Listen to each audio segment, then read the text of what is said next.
ముందుగా ASN 24 TV news channel కి స్వాగతం. తాళ్లగుమ్మూరు సబ్ స్టేషన్ లో కొత్తగా ఏర్పాటు చేసిన ట్రాన్స్ఫార్మర్లను ఈఈ మహేందర్ ప్రారంభించారు. ఈ సందర్భంగా ఈఈ మహేందర్ రెడ్డి మాట్లాడుతూ ఇంతకుముందు ఈ సబ్ స్టేషన్కి ఏంటంటే ఒకే సోర్స్ ఉండేది. దాన్ని ఇప్పుడు రెండో సోర్స్గా మన బుర్గంపాడు నుండి ఈ యొక్క సారపాకకు 33 kV లైన్ సుమారుగా 1.5 కోట్లతోని మేము చేస్తున్నాము. అది పనులు జరుగుతున్నాయి. సాధ్యమైనంత వరకు ఈ యొక్క నెలాఖరులోపు ఆ యొక్క లైన్ కూడా కంప్లీట్ అయిపోతుంది.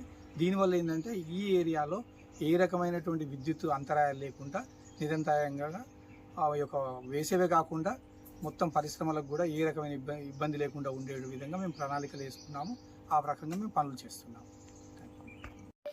నమస్కారం అండి. మేము ఈ సారపాక సబ్స్టేషన్లో ఉన్నాము.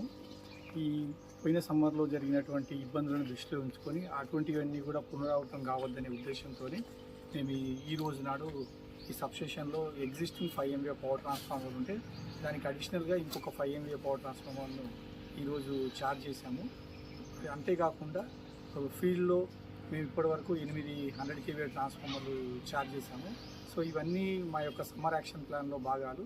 దీనివల్ల ఏంటంటే వినియోగదారులకు ఏ రకమైనటువంటి ఇబ్బంది లేకుండా వచ్చేటువంటి సమ్మర్లో వాళ్ళకు హ్యాపీగా ఉండే విధంగా అన్ఇంటరప్టెడ్ పవర్ సప్లై ఇచ్చే విధంగా మేము ఈ ప్రణాళికలు చేసేసి పూర్తి చేశాము.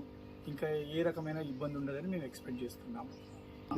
సో సుమారుగా దీనికి ఈ పవర్ ట్రాన్స్ఫార్మర్ కోసానికని 2 కోట్లు ఖర్చు చేసి ఈరోజు ఛార్జ్ చేసుకోవడం జరిగింది. అంతేకాకుండా ఇంతకుముందు ఉన్నటువంటి బంచ్డ్ ఫీడర్స్ ఏవైతే ఉన్నాయో ఆ బంచ్డ్ ఫీడర్స్కి సపరేట్గా బ్రేకర్ ఎరెక్షన్ చేసి 6 లక్షల రూపాయల ఖర్చుతో బ్రేకర్ ఎరెక్షన్ చేసేసి మేము అంతరాయాలను తగ్గించేందుకు గాను ఫీడర్ యొక్క అంతరాయాలను తగ్గించేందుకు గాను అడిషనల్ బ్రేకర్స్ని కూడా ఈరోజు ఛార్జ్ చేస్తున్నాము.